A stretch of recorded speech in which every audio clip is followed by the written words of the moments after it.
مولا حسین کو دھوکہ دینے والا کون تھا؟ ان کو خط لکھ کر بلانے والا کون تھا؟ ان کا ساتھ چھوڑ جانے والا وہ بندہ تھا کون جس نے پہلے تو مولا کو خط لکھا، مولا کو بلایا، اور اینڈ وقت میں جب مولا کربلا پہنچ گئے تو وہی بندہ پتھر اٹھا کر مولا کی طرف مولا کو مارنے کے لیے آگے بڑھا۔ اور جب مولا حسین بادشاہ نے اس کی آنکھوں میں دیکھا اور جو جملے کہے، یہ بندہ تھا کون؟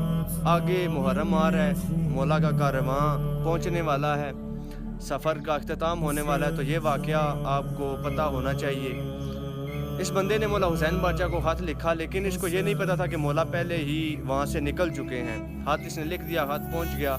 مولا حسین بادشاہ کا کارواں اب بڑھتا جا رہا ہے کربلا کی طرف۔ یہ بندہ اپنے ایک کام کے سلسلے میں، تجارت کے سلسلے میں گھر سے چلا گیا، کہیں دور چلا گیا، اور وہاں پہ اس کو کاروبار میں کافی نقصان ہوا، جس کے بعد یہ واپس آیا تو اس کی جو بچی تھی 5 کے 6 سال کی بچی تھی، وہ اس کے گلے لگی۔ اب اس نے اسے کہا ہوا تھا کہ بابا جب واپس آؤ گے تو میرے لیے یہ لیتے آنا۔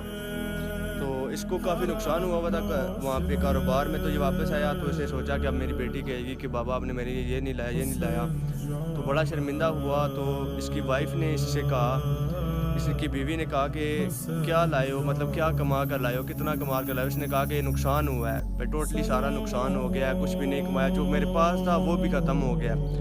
بیوی اس کی کہہ دیا کہ کھانے کے لیے گھر میں تو کچھ بھی نہیں ہے۔ اس کی بیٹی کہہ دیا کہ بابا آپ کربلا نہیں گئے۔ وہ کہتا ہے کہ یہ کیا کہہ رہی ہے، یہ بچی کیا کہہ رہی ہے؟ تو وہ عورت کہتی ہے کہ ابھی اعلان ہوا ہے شہر میں کہ کربلا میں ایک باغی آیا ہے، خلیفہ نے کہا ہے کہ جو بھی اس کو قتل کرے گا اس کی تلوار کے وزن کے برابر اس کو سونا دیا جائے گا۔ تو اس کی بیوی نے کہا کہ تم دیر نہ کرو، جلدی جاؤ، تو یہی ہمارے پاس موقع ہے ہماری روزی روٹی کا، تو جاؤ جلدی تم بھی اس میں حصہ ڈالو۔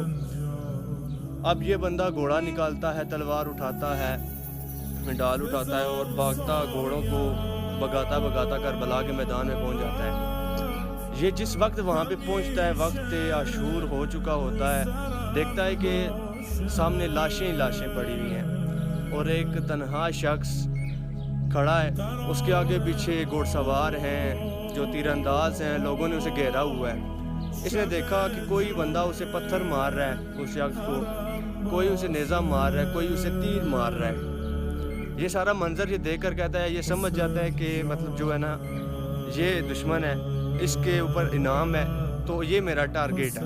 اب یہ بندہ بڑھتا ہے کہ چلو میں بھی جو ہے نا وہ اپنا حصہ ڈالوں تاکہ مجھے بھی خلیفہ جو ہے وہ انعام دے۔ اب یہ پتھر اٹھاتا ہے اور اس شخص کو مارنے کے لیے آگے بڑھتا ہے، لیکن جیسے ہی یہ اس کو پتھر مارنے کے لیے آگے بڑھتا ہے تو مولا حسین بادشاہ وہ ہوتے ہیں، جو کہ اسے نہیں پتا ہوتا کہ یہ مولا حسین بادشاہ ہیں، یاد رہے اسے نہیں پتا۔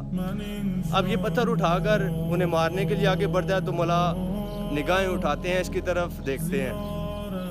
اب جیسے ہی اس نے مولا کی آنکھوں میں دیکھا، اتنا نورانی چہرہ اور آنکھوں میں جلال، اس کے جسم پہ ایک لرزش طاری ہو گئی، یہ ایک دم سے گھبرا گیا۔ اس نے سوچا کہ یہ اتنا نورانی چہرہ، یہاں پہ جو ہے وہ سجدوں کا نشان، محراب، یہ مجھے باغی تو نہیں لگ رہا۔ وہ اس نے سوچا کہ میں پتہ کروں یہ کون ہے کون۔ اس نے سلام دیا، السلام علیکم یا شیخ الکبیر۔ تو آگے سے مولا حسین بادشاہ نے اسے سلام کا جواب دیا۔ تو اس نے سوچا کہ یہ تو لوگ کہہ رہے تھے کہ کوئی باغی آیا ہے، کوئی کافر ہے جسے قتل کرنا ہے، لیکن یہ تو مسلمان ہے۔ تو اس نے کہا کہ بتائیے آپ ہیں کون، آپ اپنا تعارف کرائیے۔ تو مولا حسین بادشاہ فرماتے ہیں کہ عجیب لوگ ہو، عجیب بندے ہو، خود بلا کر ہو، اب خود پوچھتے ہو کہ تم کون ہو۔ وہ ایک دم سے جو ہے نا وہ کانپ اٹھا کہ میں نے تو صرف حسین کو بلایا تھا۔ بڑے ہی بے ساختہ انداز میں پتہ کرتا ہے کہ آپ حسین ہو۔ مولا کہتے ہیں کہ ہاں میں حسین ابن علی ہوں۔ اب اس بندے نے اب امیجن کریں کہ ایک جس کے آپ دیوانے ہوں، آپ اپنے وقت کے امام جن کو آپ نے بلایا ہو، آپ نے خود دعوت دی ہو، اور ایسا وقت بن جائے کہ آپ پتھر اٹھا کر اسی کو مارنے کے لیے بڑے ہوں، اس وقت کیا گزرے گی۔ یہ اس بندہ بھاگتا گیا اور مولا حسین بادشاہ کے قدموں میں جا گرا، مولا سے معافی مانگی اور زاروں کو دار رونے لگا، اور مولا کے سامنے ڈال بن کر کھڑا ہو گیا کہ کوئی بھی میرے مولا کو ہاتھ نہیں لگائے گا۔ مولا آپ کو جو بھی نقصان پہنچانے کی کوشش کرے گا اس کو پہلے میرا سامنا کرنا ہوگا۔ پہلے اس کو میری جان لینی ہوگی، مجھے ختم کرنا ہوگا۔ مولا حسین بادشاہ کہتے ہیں کہ تیرا نام شہیدوں میں نہیں ہے، تو چلا جا۔ مولا حسین بادشاہ سے بار بار کہتے ہیں کہ تو چلا جا، تیرا نام شہیدوں میں نہیں۔ یہ کہتا ہے کہ مولا میں کیسے چلا جاؤں، کیسے چلا جاؤں، میں یہ جانتے ہوئے بھی کہ میرا مولا تنہا ہے، میں کیسے چلا جاؤں۔ زاروں قطار رو رہا ہے، لیکن مولا حکم دیتے ہیں کہ چلا جا، کربلا سے کہیں دور چلا جا۔ اب حکم آتا ہے تو یہ اپنے پاؤں پیچھے کرتا ہے، روتا روتا پیچھے ہوتا ہے، تو مولا اسے پھر دوبارہ بلاتے ہیں۔ مولا کہتے ہیں میرے قریب آ۔ اب اس نے سوچا کہ کیا پتہ مولا مجھے جہاد کے لیے بلا رہے ہیں کہ میرے ساتھ جو ہے نا وہ رہو، یا مولا کے لیے اپنی جان کا نذرانہ پیش کرو۔ تو یہ خوشی پھر آگے دوڑتا وہ آگے بڑھا، لیکن مولا نے اس سے کہا کہ میرے ہاتھ کی یہ انگلی، یہ انگوٹھی اتار لو، میں قربان جاؤں میرے مولا حسین بادشاہ پہ۔ یہ کہتا ہے کہ مولا انگوٹھی کیوں؟ اب مولا کے ہاتھ میں نہ جانے کتنی انگوٹھیاں تھیں، لیکن ظالموں نے مولا کی انگوٹھی کو ان کی انگلی سمیت ہی اتار لیا۔ اب مولا حسین بادشاہ نے اس سے کہا کہ جب تو تجارت کے لیے گیا تھا تو تیری بیٹی نے تجھے کہا تھا کہ بابا جب واپس آؤ گے تو میرے لیے کچھ لیتے آنا۔